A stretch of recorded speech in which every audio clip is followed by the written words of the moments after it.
आज माननीय जिल्हाधिकारी साहेब यांना निवेदन देण्यात आलेलं आहे की या संपूर्ण लातूर जिल्ह्यामध्ये प्रशासनामार्फत गायरानधारकांना नोटिसा देऊन 7 दिवसाच्या आतमध्ये त्यांना गायरान जमिनीवरती जे त्यांचे घरं आहेत, जे शेत आहेत, त्यांना खाली करण्यासाठीच्या नोटिसा देण्यात आलेल्या आहेत। परंतु वंचित बहुजन आघाडीच्या वतीने मागील पावसाळी अधिवेशनामध्ये पक्षाचे राष्ट्रीय अध्यक्ष श्रद्धेय बाळासाहेब आंबेडकर यांच्या नेतृत्वाखाली धडक मोर्चा घेऊन नेण्यात आला होता आणि त्या अनुषंगाने महाराष्ट्राचे उपमुख्यमंत्री सन्माननीय देवेंद्रजी फडणवीस साहेब यांनी साहेबांना असं आश्वासित केले होते की 20 ते 25 वर्षाखालील जे गायरानधारक आहेत त्यांना कायमस्वरूपी करून त्यांच्या नावे सातबारे करून देण्याचं आणि त्यांना कोणत्याच प्रकारे अतिक्रमण हटवणार नाही असे आश्वासन दिले होते।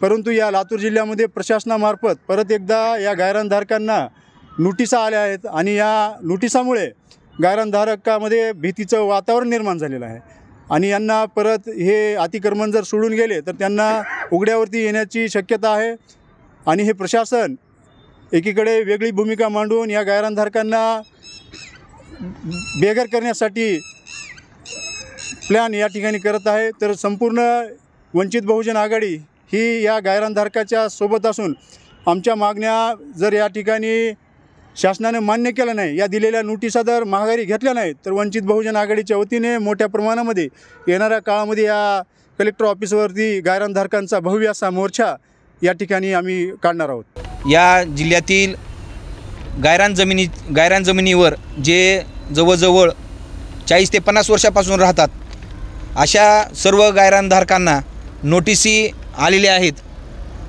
तर त्या नोटिसीमध्ये 7 दिवसाच्या आतमध्ये गायरान जमिनीवरील सर्व घर हे अतिक्रमण घोषित करून ते काढण्याच्या संदर्भात त्यांना नोटिसी आलेल्या आहेत।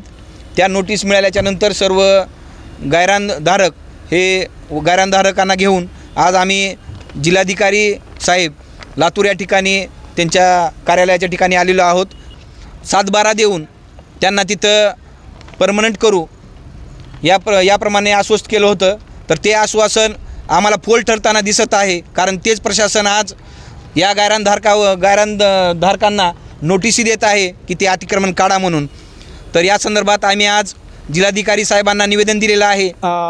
अतिक्रमण ही नोटिसा 2 वर्षाखाली बी आलत्या, पण काही स्थगिती असल्यामुळे ती रुकविल्यानंतर आता बी त्या नोटिसा डबल त्यांनी पाठविल्यात। पण खरं विचार करायला गेलं तर हा अतिक्रमण हा प्रकार नाहीच आहे, पण ह्यांनी कबाले स्वतः दिलेले आहेत, स्वतः ह्यांच्या शासनाने दिलेले ह्यांच्यापाशी प्रमाणपत्र आहे, सगळ्या लाभार्थ्यापाशी प्रमाणपत्र असून बी त्यांनी वेळोवेळी नोटीस देऊन एक भीतीचं वातावरण निर्माण करत आहेत। ग्रामपंचायतला ह्यांची सर्वांची नोंदी आहेत, ह्यांचे स्वतःचे घरं तिथं बांधकाम केलेले आहेत। त्यांची सुखासोयीनं राहत असताना बी एक जाणून बुजून त्यांना त्रास मिळावा ह्या दृष्टिकोनानं शासन त्यांना वेळोवेळी नोटीस देत आहे आणि त्यांची दिशाभूल करत आहे।